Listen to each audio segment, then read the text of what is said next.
collaboration with Kentaro Wada, Tristan Laidlow, and Andrew Davison at the Dyson Robotics Lab, Imperial College London.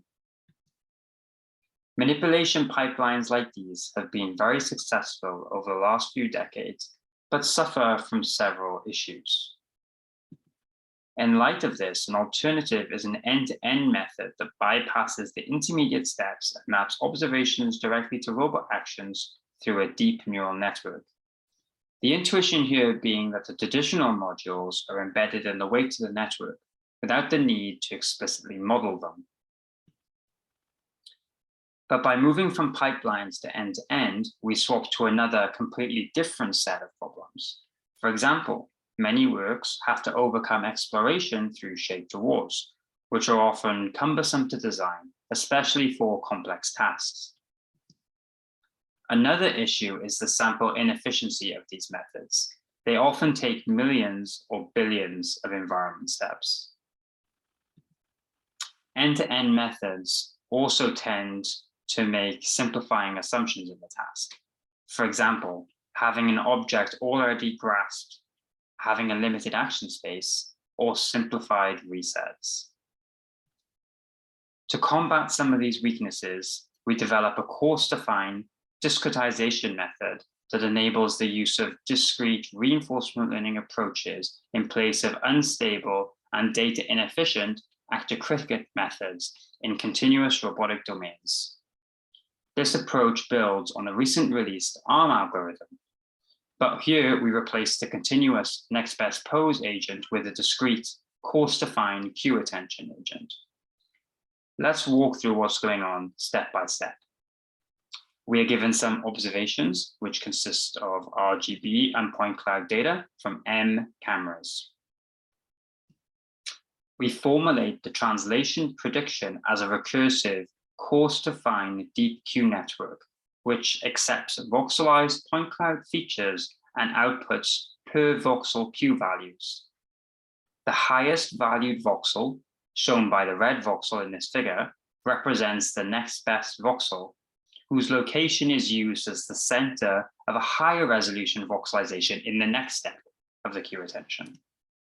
Intuitively, this coarse-to-fine Q-attention can be thought of as a zooming aspect into a specific part of the scene in order to gain more accurate 3D information. The coarse-to-fine prediction is applied several times, which ends up giving a near lossless prediction of the continuous translation. Rotation and gripper action prediction is simpler due to its bounded nature.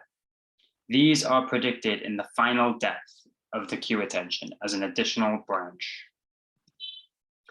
With this now continuous next best pose, we can then give this to our control agent, as before in the previous ARM paper, where this was a path planning module. Note that the same reward is used to update all levels of the Q-attention, and so all of the agents have to cooperate in order to maximize the task reward. Our method is very sample efficient, taking only thousands of environment steps rather than millions often seen in the reinforcement learning literature. We achieve state-of-the-art on 8 tasks within RLBench with a single camera. Our method is shown in blue. Because of the voxelization of the observations, we are easily able to add additional cameras without any architectural changes.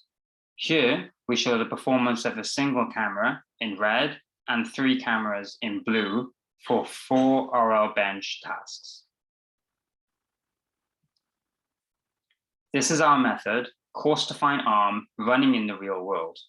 The method uses a single RGBD real sense camera, which you can see on the right. We give 3 demonstrations through teleop at the beginning of training, which you can see in the video. The robot uses these, along with the exploration data, to learn the task. At the beginning of each episode, the objects in the tasks are moved randomly within the robot workspace. The important thing to really note here is the sample efficiency of the algorithm. It starts to succeed after around 4 minutes. To the best of our knowledge, this is the first example of reinforcement learning-based manipulation being deployed in just a sample efficient manner.